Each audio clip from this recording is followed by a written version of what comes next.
prostitution whore. Don't do this. Clip! You fool! You have no idea what she's done to me. You have no... Oh, it's much better. Today, we're pumped to chat about the newest cast of West Hollywood Hotties. And of course, we have our thoughts about the latest Potomac and SLC drama. And we're feeling anything but bad weather with the new releases and re-releases from Weatherbox. Listen, your friends and family might think this is trash TV.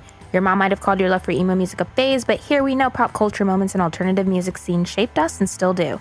So let's laugh together, cry together, scream at the TV together. Welcome to Reality Emos. Hey Saddies, I'm Monique. I am a stripper with braces who is loved by Wendy. Can't stop thinking about her. I was frantically searching in my notes for what am I today as you were doing the intro. That would have been mine if I participated. You're non-practicing? I'm Rachel Maddow. Oh, okay. I wish. All right. That's harder because Rachel Maddow already has like a name and an identity. I'm sure the stripper does too. I mean, yes, but we don't know it. The stripper only exists in the abstract.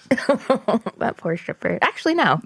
I would have my life if Wendy was talking about me and I was a stripper with braces. Yeah, normally if a stripper's walking around and someone loves them, I feel like it's just some dude. Ugh.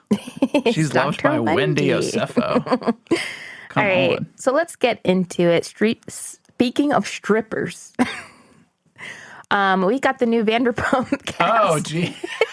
The new trailer dropped for Vanderpump Rules, season 12. I'm excited. A lot of folks aren't, but I am. I gotta be honest. I think I'm more on the less excited side of it. I don't think lightning strikes twice. Of course, I will give it. Technically, it would be 3 times because Southern hospitality is really good too. Let's think about that. Yeah, I just meant like for Vanderpump, Okay. for this specific show. But, and I think this is my message to everyone listening. Think about what Vanderpump Rules has done for you in your life.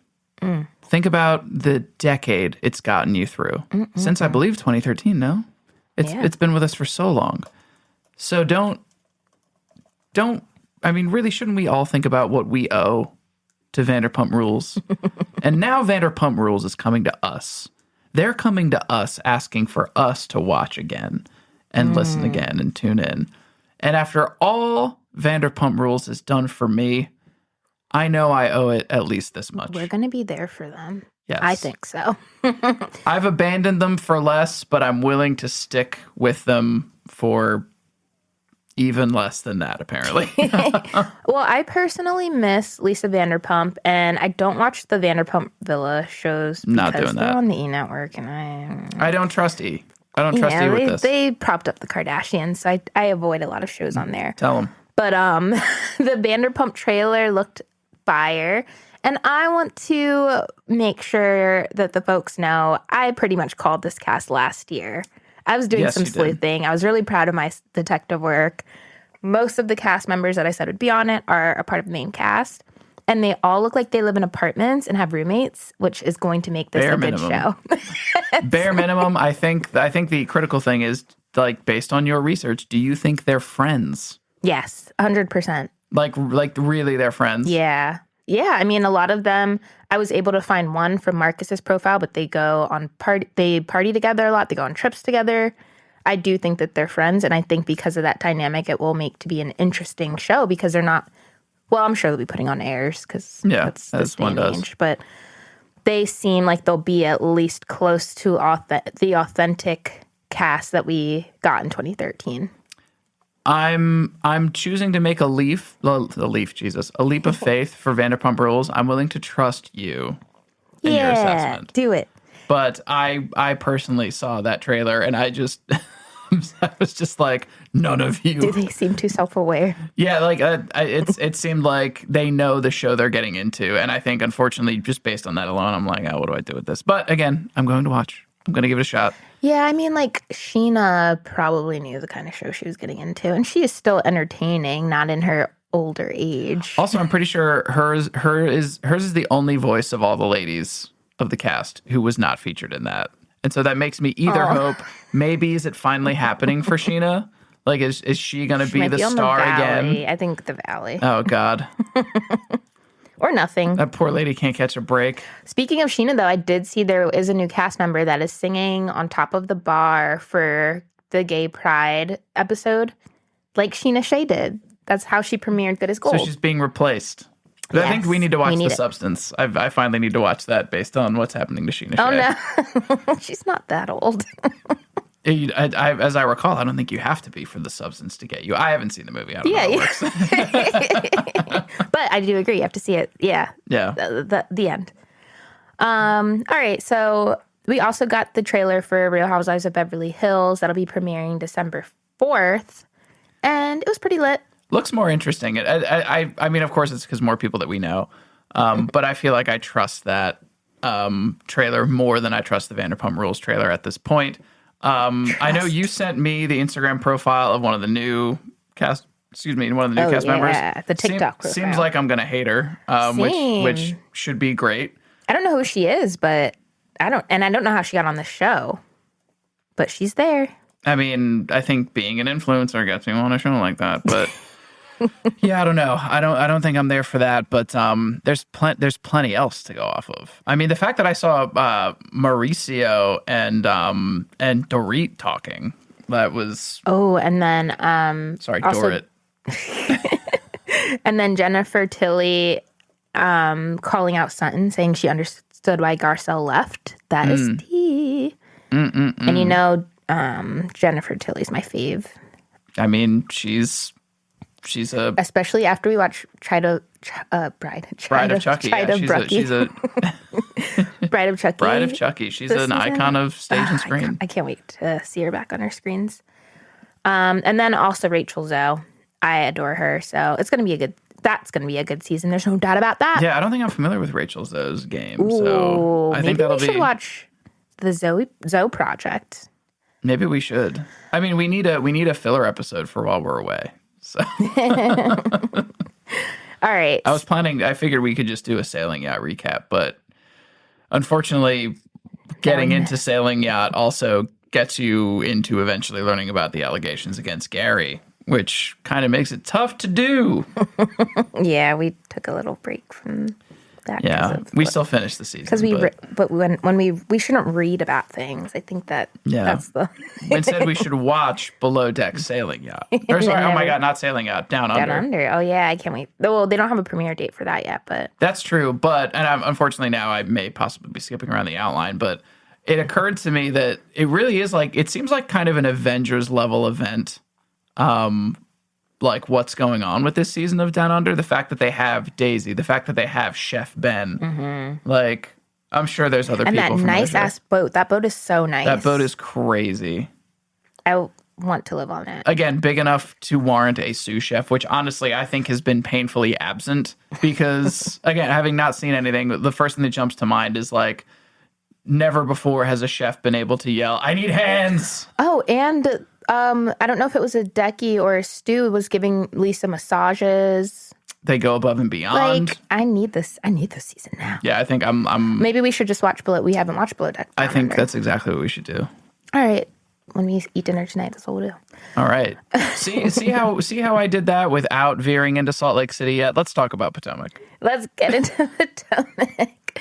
All right. So the episode started off with Ashley, of course, trying to deflect from Giselle dating an athlete, brought up Stacey possibly dating Monique's ex-husband, Chris Samuels. Stacey cannot catch a break.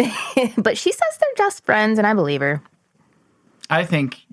I worry you'll believe anything Stacey tells you. Yeah, she's got the voice. She's got that voice that I just believe. But I do. So that's how I have to talk. I just have to do. I'm not going to do the impression, but... Yeah, but she seems like she's telling the truth. And then Angel came in to vouch for Chris Samuel, saying, like, he's not like that. But how would she really know? She, tried to go into how her husband was mentored by Chris Samuels, but then there's no pictures of them together. There's no evidence that they actually know each other. So I'm just going to believe Stacey. Sorry. Not buying it. I'm believing Stacey. And Ashley was indeed Captain Sabaho for Giselle. I was glad to see Wendy bring it up later, very intelligently, very coyly, and then hold their hand to the candle, stick to it. Wendy's on an all-star run, in my opinion. this season. She's absolutely putting up buckets when it comes to starting fights. Literally last episode, she sets up Kay versus Jazzy over at the Preakness. This episode, she brings up Ashley as Captain Sabaho. She also brings the whole issue of Giselle's date back around. I think hours later, possibly the next day. I can't even recall. But the fact, like, consistently does this and catches no heat, which I think is the most impressive part. Bravo to Wendy. Well, Wendy's a Gemini, and it makes sense. Last season, when she held the cast trip, she literally said, I chose chaos when she chose the rooms. Like, she had Karen and Giselle room together and thoughtful. Purposely chooses chaos. And we love her for that. This is my first time knowing someone's a Gemini and being like, I'm fine with this. I usually am okay with Gemini. Actually, Kendrick Lamar's a Gemini. Wow, that's true. Yeah. You know, and here I am fully bought into space racism, apparently. But you can call it astrologyism. But anywho, so the women also talk about Ashley has random questions, and we learn that Tia has a crush on Rachel Maddow. Okay, I wanted to talk about that because the question was not directed to Tia. The question was directed to Wendy, and that's where we got the stripper with braces. The question was not going around the table. Tia's like, I need everyone to know. Yeah, she just dove right in that she loves Rachel. Well, I don't know why she volunteered this information, but I'm fine with it. What's interesting is I sent that clip to my friend who doesn't watch Potomac, and she was like, oh my God, my dad does too.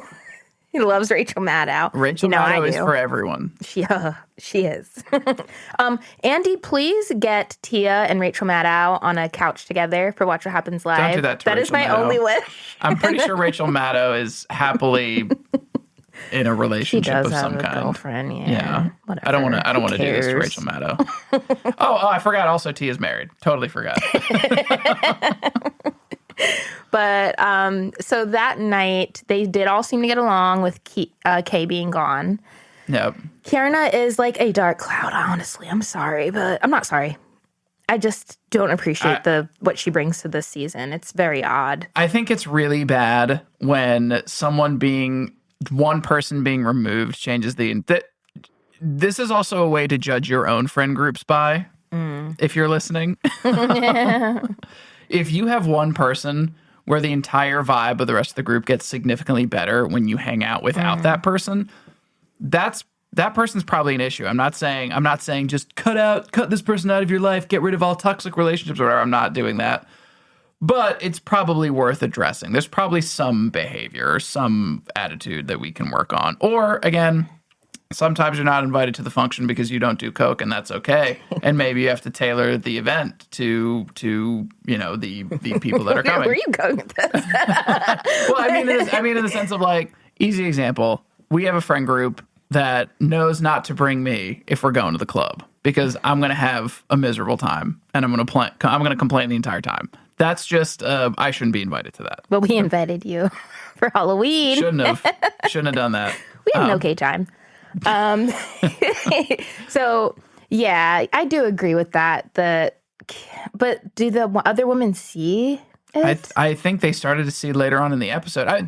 Put it to you this way. Wendy was able to just lead in with the question, if you could kill anyone in this group and everyone still had a good time. Like, that's again, our chaos queen. Yeah. That question was crazy. If you could kill anyone, it wasn't even like F, Marry, Kill. It was like, if you could kill anyone. Just kill. Just kill. But, it's absolutely, I thought that was insane. And just the fact that Angel seemed to get along with everyone all of a sudden. And then I believe that's addressed at lunch, dinner, whatever next meal they had. Yeah. Even the producer showed that the vibe changed from Giselle and Angel hugging at the end of the night after Angel said she would kill Giselle.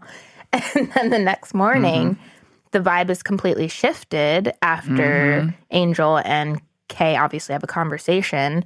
And the producer showed that. They showed the flashback. And that's why Angel has this completely different narrative of how the night went. She said, the way that we saw her behaving was her showing that she was uncomfortable instead of like having a good time. I don't know. I don't think that was the exact word, but basically they were like, "You seemed fine yesterday," and she's like, "Well, no, I wasn't actually. That was And anyone me." who knew me would know. That's where I felt like it was bullshit. She's like, anyone who knew me would know that. It's like, okay, like we should not have to call. You're not a pet. You're a human being Or a man who doesn't communicate. Also valid. I mean, that's a message for another day. But Like, that was my initial problem with Kay this season too. Telling Wendy that she should essentially know how she feels about situations with that dinner banquet thingy that Wendy was also at and didn't wave to Kay while she was on stage. Like, crazy things like that. If you're not communicating it with people, they're not going to know. And also, that's the thing where even if that was communicated, the answer should have been no. Because that's an insane thing. That's an insane thing to expect without asking, but still an insane thing to expect with asking for it. Absolutely. And then they also visited Alexander Hamilton, the museum in Nevis. I thought that was really nice. Yeah. It's good. Like Giselle specifically was like, when we go to a location, it's important that we don't just visit, we know the history of it. And I just feel like that's a really good lesson when you watch Real Housewives. Is to not just go to a place, but also take in and learn the history of the place that Bravo's most likely paying for. I have a note that I think relates to the Alexander Hamilton thing, but I'm not entirely sure. It's just the note is in all caps, the sex with me photo. This was Stacy. Okay, sorry, it's all coming back to me now. I was like, why do I have this in my notes with no context? Yeah, so Stacy, first Angel texted her husband Bobby like sex, and then told all the women like, yeah, it's gonna go down when we get home.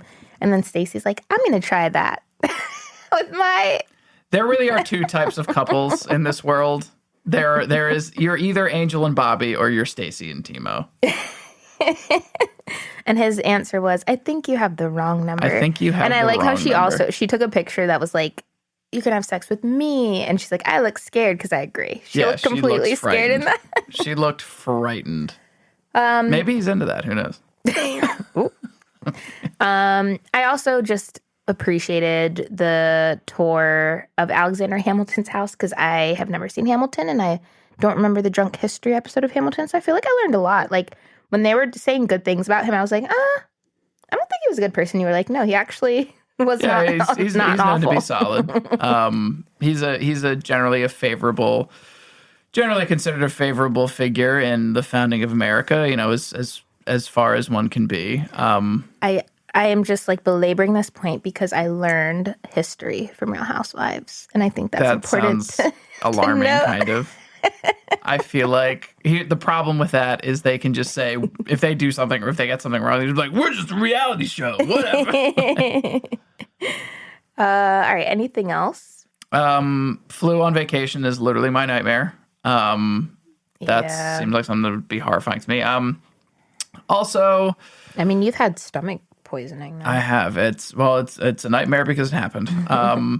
But also, it does a couple things just jumping out at me about Angel that I'm not crazy about. That I do. Again, I think Kay brings out the worst in her, but I think there's still some red flags here. A big one being a lot of talk about money the next day, like in very specific amounts, which I thought was odd.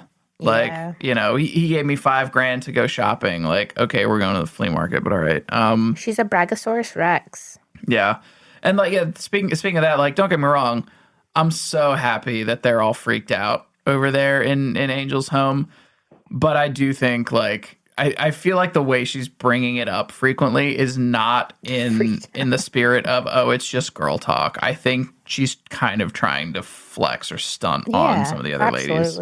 Like, it just does, like, don't get me wrong. If that's just what you like to talk about and that's how you and your man are awesome. It's not giving, like, Kiki from Real Housewives of Miami talking about sex. It's giving, like, I'm trying to show you guys how cool I am and how I have sex with my husband and he loves me and gives me money. Yeah, it is her, like, just so you know, I fuck. Literally. Also, just one more note on Angel is it seems weird that she has the I slept on it excuse multiple times. Like, that's totally fine if you need to process your emotions. Yeah. But it is crazy that it seems like you always need to process them through Kay before you actually know how you feel. Especially when you boast to be this, like, really grounded woman who, like, knows yourself and you're about that, like, Zen life. Usually you can not change your opinion or reaction to something after you talk to another person about it if you're grounded and like emotionally stable. So agreed. I really want to change my opinion about Angel, but we'll see. We shall see indeed.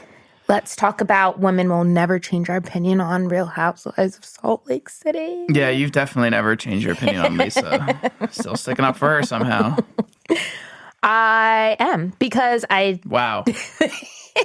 Honestly, wow. I am, but I'm not. So, like, this episode started with Lisa and Heather further arguing on that, like, floating dock on the yacht while they were both wasted, which, surprisingly, I just feel like they shouldn't have been allowed to be out there. We saw Christian from Below Deck Sailing yacht. Sailing yacht? Oh, no, it was Mediterranean. You're right. Pretty much get fired for allowing drunk guests to do Literally that. get fired for that. So, yeah, weird that we know Heather was blackout drunk because the next day she says she doesn't remember what happened. She asked what happened. Yeah. Shouldn't have been allowed out there. But we see all of the women reconvening in the next morning talking about the prior night and understanding where they're going to go from there. And we learn that Lisa is not self-aware at all, as it turns out, as she argues with Meredith instantly for not sticking up for her, even though she was the only person who stuck up for her remotely. Also, not for nothing, Lisa, if you're besties with Brittany now, that's probably a really bad sign. That's like her only buddy at this point. I know. It's not good. Not good for you, Lisa. So I do, again, I'm going to go back to agreeing with Lisa in some ways, even though I stand Meredith. Let's see you land this plane. Can she do it? I stand Meredith, but when Meredith was in that room with Whitney and Heather, she didn't necessarily stick up for Lisa. It was more so like, I don't want to talk about this without Lisa here. She might have done it. She might have not done it, but it could be a coincidence. We've all made mistakes. We've all owned up to it. Let's ask her, essentially. I think anything less than, hey, yo, fuck Lisa is about all she could ask for at this point. But then at dinner, when Meredith was, Whitney and Heather essentially tried to bring Meredith, hold her to the fire with the conversation that they had.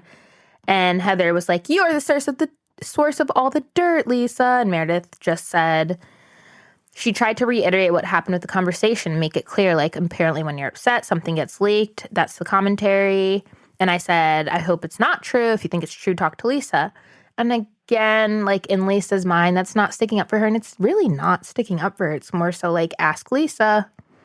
Again, I think that's literally the best Lisa could have hoped for there. I do too, but I don't think Lisa's wrong in what she is saying. Like, I think Lisa is she lives wrong. in a different world, but what she says is accurate. Meredith didn't stick up for her. Heather did try to make her admit that she's the source of everything numerous times and then went back and said, "You're making up stuff in your head. I never said that." Like when she was on the phone, when Lisa was on the phone with John, Heather was literally like, "I never said that you need to say you're the source. You're making up stuff." Well, I don't know how Meredith was supposed to stick up for her when she ran the fuck off to go call her husband. So, first of all, that's definitely not a strike against Meredith. It's not a strike per se. I'm just saying that I don't believe Meredith did, quote unquote, stick up for Lisa. She just was like, ask Lisa. Don't come to me about this bullshit. Yeah, and I don't think... I'm just like, I don't know what else we could possibly expect. Like, why in the world would Meredith just be like, Lisa would never do that. That's absolutely impossible.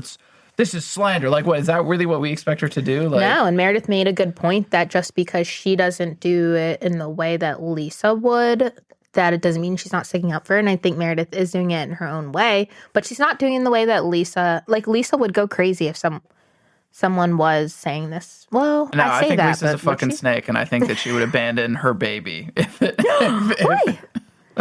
Allegedly. Again, allegedly. I think if Jack said the wrong thing while on mission, she would just leave him there. That's really what I think.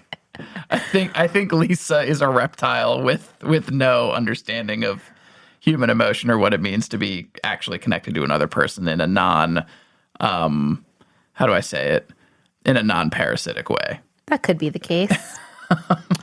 I'm not saying that she would or wouldn't. Yeah, sorry, I can't deal with people who have absolutely zero self-awareness and have high expectations of other people. And again, I will never get over the whole, I know I can be a bull in a china shop, but you got to treat me like glass. That's an instant, like, you're an asshole button to me. And now everything you do is wrong. It's negative, but it's not positive. But they're, If Lisa just gives wanna to a move on charity, and- I'm assuming it's a bad charity. Put it to you that way. I'm just going to keep using Meredith lingo to get out of this. There you go. Well, you mean you're not sticking up for me right now? And then what was interesting is after they're all like discussing and talking about the night prior, they come down and Lisa acts like nothing happened. And the girls all just scatter. Like once she gets down there, it was kind of sad. Again, bad sign. The fight after that, to me, was pretty stunning television. I was really impressed with the way Bronwyn handled the whole Lisa and Brittany loudly talking shit, which is kind of my nightmare, is like getting busted talking shit because I'm so loud. Like my baseline speaking voice is kind of a shout. I try to tone it down for this. It doesn't work great. But so they're absolutely busted. Not only talking about Bronwyn, but talking about her daughter, essentially in the situation with her daughter, which this whole episode really enraged me towards Lisa extra because they had just met and had their little deal like 2 episodes ago about no kids, no husbands, that stuff's off limits. And clearly Lisa has not stuck to that at all based on the comments about Todd apparently making out and farting. I don't even know what to say about that. And literally that day, so there's no excuse around timing or like, that was before anything like that. And she also brought up Gwen wanting to meet with the grandparents too. That's what I meant. Oh, that's what I was referring to with her talking about that with Brittany. Yeah. But she literally is doing that day on the boat. So clearly that whole agreement is nothing to Lisa, which again, Lisa, I truly think has no sense of empathy, but I think Bronwyn handled it masterfully. Waiting to bring all that up in front of the group, and bring it up the way she did, and being as stern as she was. I think the evidence was pretty overwhelming. I think that's the only reason she got an apology. Also, I think I really appreciate how Angie jumped in with that anecdote about Todd. Not for if for no other reason than now this is the second time in 3 episodes that Andy has accused a housewife of fart-related crimes. Angie. You keep calling Angie Andy. I don't know why I keep doing that. Is that like a Freudian slip? It must She's be. our new executive producer. Put her in charge of all the reunions. But yeah, so that was one. All right, a lot of things to know about Lisa, but one of the main ones was like she tried to play that off as, I was just having like a conversation with Angie, and it's F that Angie would bring this up. But Angie went back and explained that they were on they were at someone's, I think it was Lisa's restaurant. Yeah, it was some event. It was with multiple people. Yeah, so it was after the Clarity lunch where they apologized to one another, and Lisa still decided to bring up Todd's alleged infidelities in front of other people, not just Angie. So very obvious why Bronwyn would be a little heated. A little, unfortunately, I feel like she would have been well within her rights to just throw Lisa overboard off the side of the boat because it was the daytime and they'd find her. But it's just the fact that Lisa tried to play it off shows me it's so Trump coded to me.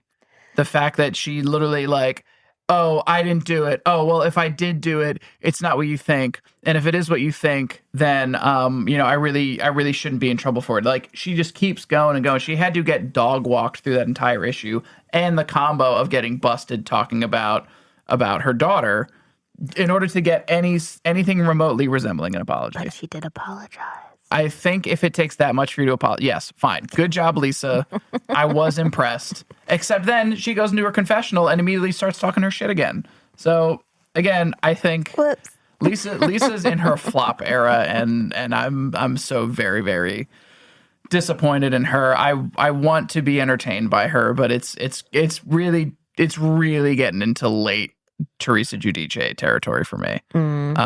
It's really crazy. Again, I think she's spiraling. She's going through a lot in her life, and I think she's doing a lot to herself in her life. She doesn't tell us what's happening in her life, so it's hard to know what's happening. Because her life is so different. She lives a very different life from the other housewives. Again, I don't feel bad for her at all because this is the consequences of her actions. Anyone on the outside who had some type of who had the same type of visibility in her life that she had could have called this shit from a mile away. Anyone who has the emotional intelligence of a gnat could have predicted literally all of this. You got issues with your man. You got issues with all your friends. Like, you got issues with the law, apparently. Like, what are you doing? Reevaluate your life, please. Lisa. Sorry, I can't deal with this lady. Well, on to some more fun stuff. Yeah, Angie's finger. That was heartbreaking and upsetting. Well, I was going to say it was nice seeing Bronwyn and Angie make up on the beach. That was very pleasant. Yeah. Because one thing we mentioned a few episodes back was like it does seem like the ladies are all at odds with Bronwyn. So it's been nice to see on this yacht trip her getting along with Whitney, Angie, of course, even Mary. Yeah, as soon as the ladies figured out that Lisa might be the problem, which again, we this is not fact. Like, we don't know for a fact that she did this, but she's a problem for other reasons. They really came to Bronwyn's side quite fast, which is kind of sweet for her. And even Heather was like, she actually admitted she always looks for the fault in Bronwyn, which we've pointed out in the past. Like, there's something weird happening with them. Even on that first episode of the camping trip, the way she just went down Bronwyn's throat for talking about how her relationship with her daughter differs from Heather's. So it's really nice to see at least the other women starting to see the good in Bronwyn. Yeah. I love that. It does seem to me like it's sad that it takes them kind of backing away from. Again, I think it's a bad sign when it's one person brings a lot of problems. When they start to back away from Lisa's influence, now suddenly Bronwyn's okay. True. Now they can digest Bronwyn the way a viewer does. It's just it's crazy to me.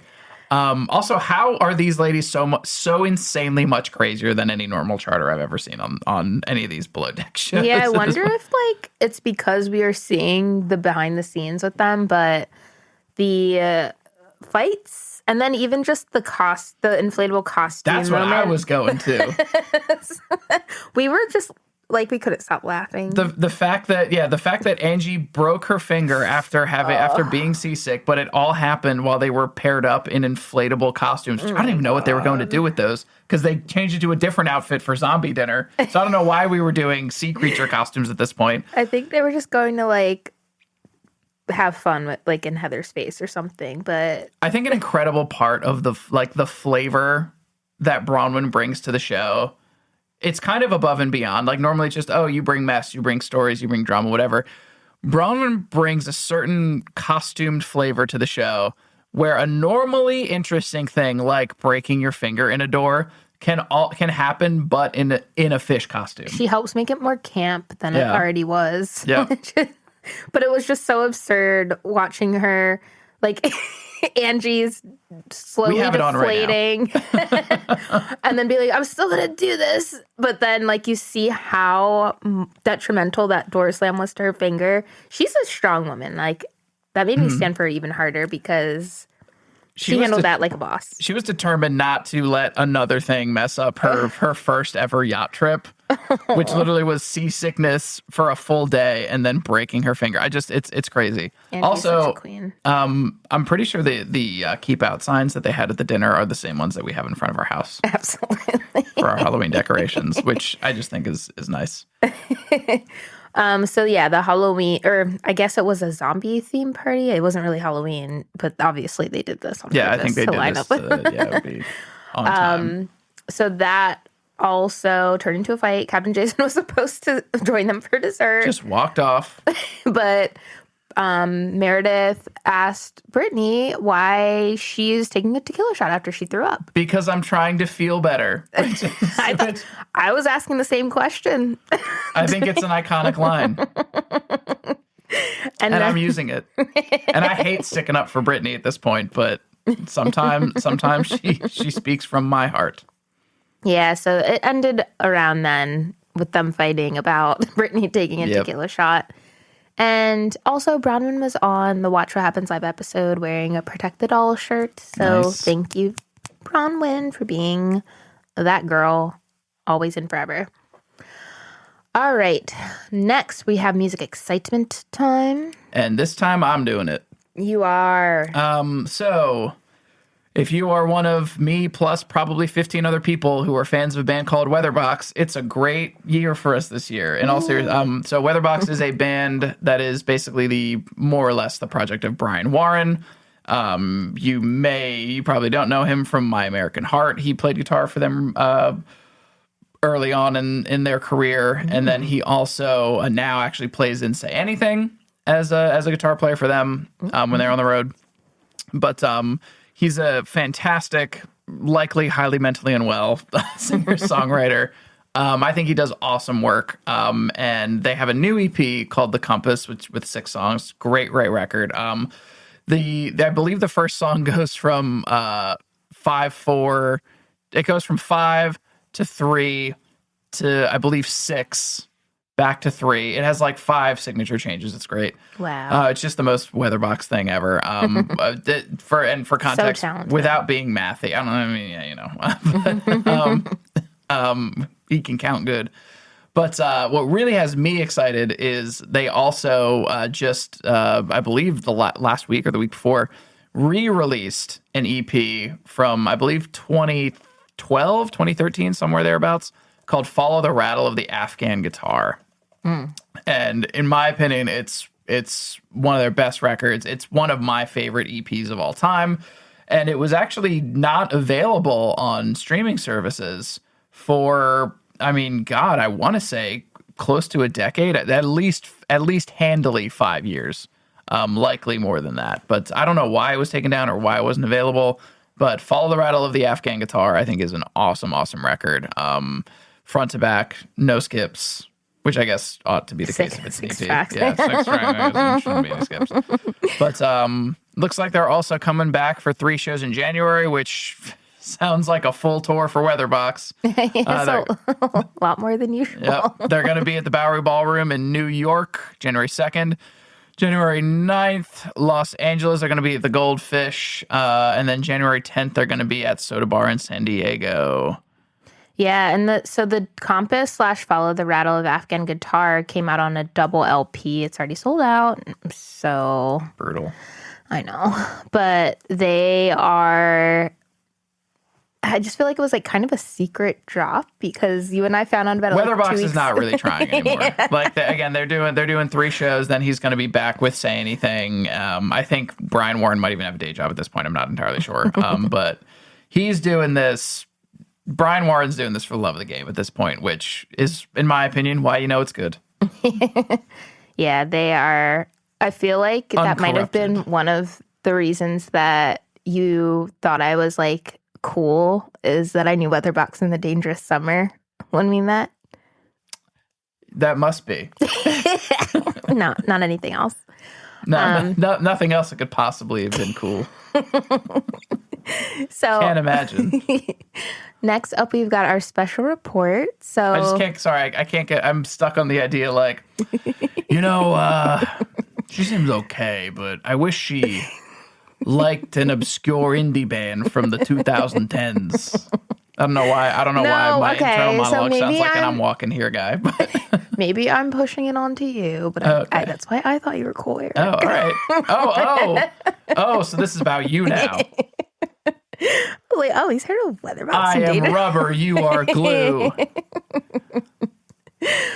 So yeah, on to our special report. Eric does not judge women by their music taste, but Monique does. So Boys Like Girls, not for their music taste. They are touring. Soundtrack of Your Life tour starting next March. They'll be joined by the Your Soundtrack Life. Wait, oh my God. I'm keeping that in. I'm keeping that in. They are joined by I Don't Know How and Arrows in Action. The Your Soundtrack Life of tour. Not Monique. You guys gotta look at the poster. I would have designed this a little differently. But yeah, they are going to be joined by I don't know how and Arrows in action. I'm taking over. They're doing they're doing both the Boys Like Girls, the self-titled record 20th anniversary. It's also the 17th, who cares, anniversary of the Love Drunk record, which also not the best Boys Like Girls record. And given that I believe there's only two, not a lot to draw from there. But they're doing both records front to back. in the tracklist order, so you don't have to look up the set list. True. Unless you want to know Arrows and Action's set list or of Tour's set list. Why are you doing that? This bit is going to last me the rest of the night after we're done. I'm so excited. And Real Housewives of Beverly Hills is premiering December 4th. Again, the trailer recently dropped. Watch that shit. It's so good. And honestly, my favorite part of the special report is that Huda Mustafa got her comeuppance finally. Oh, yeah? Is something actually happening? Yeah, so she's getting dropped by a few makeup brands. So to backtrack, Huda last week was on a live with her mans, and an infant called in, said the N-word, and she and her mans laughed and tried to say, oh, we didn't hear what they said, but it's obvious. Just watch it. Use your eyes. You know, they could hear what they said about Elandria. And a lot of the Love Island cast members have kind of like disassociated themselves from her. Good. There's a brand called Huda Beauty that is set. Not related? No. I hope. Oh my God, that's actually mad funny. That she was like a promoter for, that straight up was like, her actions don't align with our values. So bye. And only now she's her like, name aligns with our values. and now she's like, I don't understand. I don't know what I did. Oh, see, her stands are going to find a way to make this Elandria's fault or Elandria's problem. Mm-hmm. But in other news, Elandria's doing the damn thing. Vogue literally has posts about her attending the CF, I think it's like CFDB Awards. Nice. The ones that Mary Kate and Ashley Olsen attended, nice. that I was telling you about. Yeah, Elandria is here. Huda is, yeah. No, this is a visual medium. Or sorry, this is an audio medium. This is not a visual medium. Can't you tell what I'm saying, though? No. And now. You could be doing East-West here. Well, yeah, that too. But yeah, I just feel like karma, with the elections that just happened, November 4th. Yes, this is the day. We're recording this the day after the election. Pennsylvania retained their 3 Supreme Court seats, thank goodness. The supermoon that's happening right now. The world is healing. I hope. Don't pick at the scab world. And that's the end of our special report. All right. If you like what you heard today, please give us a follow on YouTube and Instagram and TikTok at reality_emos. If there are any shows you think that we should be covering that we're currently not, you want to hear me? Like Kid Nation. Oh, God. Yes, that's that defunct show from, I think, 2008. Yes, if you have any shows that you think we should be covering, please feel free to send us a message or a comment about that. And aside from that, we will see you next time. Bye.